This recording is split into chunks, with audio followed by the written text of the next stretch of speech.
Chris. I hope you're doing well, and welcome to Popcorn Finance, the show where we discuss finance and about the time it takes to make a bag of popcorn. I appreciate you coming back and joining me here for another week.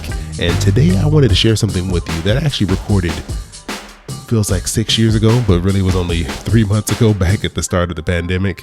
And I was looking through what was going on in the world and just the financial turmoil that the country was in. And I wanted to know what I could do to help myself feel a little more in control. I tend to do this from time to time. And the thing I settled on was preparing an emergency budget. And, this isn't something new. I didn't do this I did this because of the pandemic, but this isn't a new habit I picked up. I do this from time to time where I'll just run these like what if scenarios. And I don't do this because I'm necessarily pessimistic. At least I don't think I am, but I do this because it gives me a sense of control. It helps me feel more, I don't know if comfortable is a word, but it makes me feel a little better knowing that I've looked at what could potentially happen and what could I do to make my way through that situation. And so that's what I wanted to share with you. This quick recording I put together of what an emergency budget is and my process and what you can do if you'd like to build one for yourself. So hope you enjoy, and I'll hop back in at the end of the episode.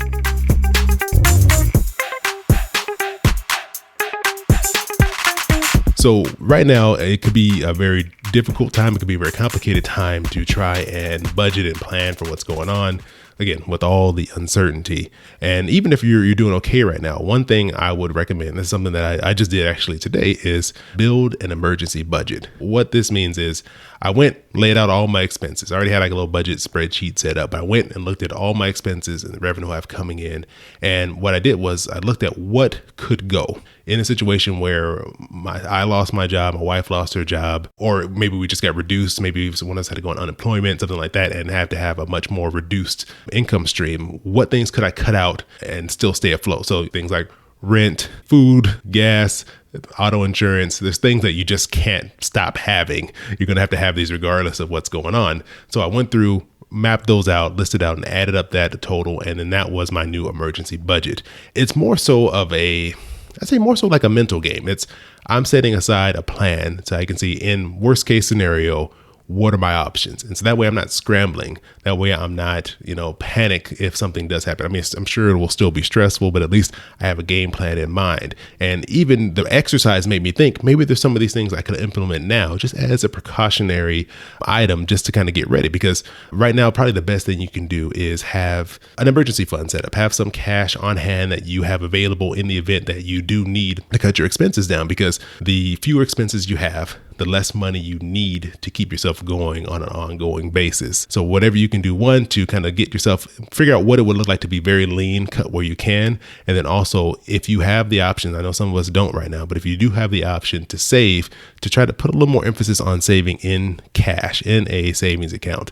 And for some of us, that might mean slowing down on paying down debt so aggressively a little bit right now, or maybe slowing down slightly on how much you're putting towards retirement, if you don't already have an emergency fund built up. If you have one, if you've got a 6-month emergency fund going on right now, you're probably in a pretty safe position. It's really a personal thing, and how volatile your job is, and on the outlook of how soon you think you could get another job if you were to lose one. All those things determine how big of an emergency fund you should have. But if you're secure, you have that 6-month cushion, then, you don't necessarily need to stop paying down debt aggressively or stop investing for your retirement.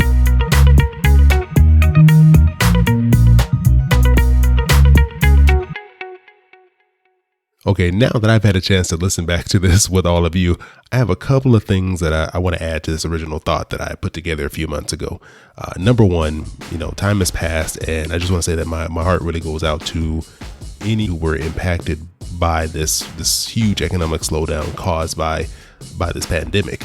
If you've lost your job, if you've had your hours cut, I feel so bad for those of you who've been impacted in this way. And if you have any questions that you need answers to, if you're looking for resources or places you can go or reach out to, please send them over to me at questions@popcornfinance.com, or just send me a message on Instagram. I'm at Popcorn Finance Podcast, and I would love to look into these questions, help you find the answers, or if not, maybe find a guest that I can bring onto the show who can help answer some of these questions that you might have. The other thing I wanted to touch on were my comments regarding emergency funds. And 6 months, I think, is a huge goal for many individuals. It's a lot of money to save up, and I know it's not always an easy task to accomplish. I mean, I've been there. It takes a long time to even get to that point. And now looking back at it, I feel, and I've heard a lot of people echo this statement as well, that 6 months might not even be enough if we have prolonged economic shutdowns like we have now, which is really rare. I mean, this is not something that I think any of us have experienced in our lifetimes or probably our parents' lifetimes. And so for me, my cautiousness makes me want to say that that goal should be even higher, to hit, 8, 9, maybe even 12 months. But I know that is a huge number for a lot of us to even consider hitting. So for me, I like saying 6 months because that gives a big goal to hit and a target for us to aim for. And it may take us, several months, maybe several years to even hit that target. But once we get there, and maybe even once we get close to it, keep in the back of your mind that we may need to push this goal up even higher, because it really depends on your industry, on your outlook with your company, and what could happen in the future that is completely unknown to all of us. So just know that the goal of this emergency fund is to help protect and sustain us and our families in the event of emergencies, big or small. So my goal here on Popcorn Finance is to help you be as prepared as possible for those emergencies. So for now, let's say 6 months is a great goal to aim for, a big goal, but you really need to take time to evaluate your situation. So I hope you enjoyed today's episode. And if you have any follow-up questions for me, again, you can reach me at questions@popcornfinance.com or on Instagram at Popcorn Finance Podcast. Thanks for joining me here for another bag of popcorn. I hope you have an amazing rest of your week. And remember to register to vote.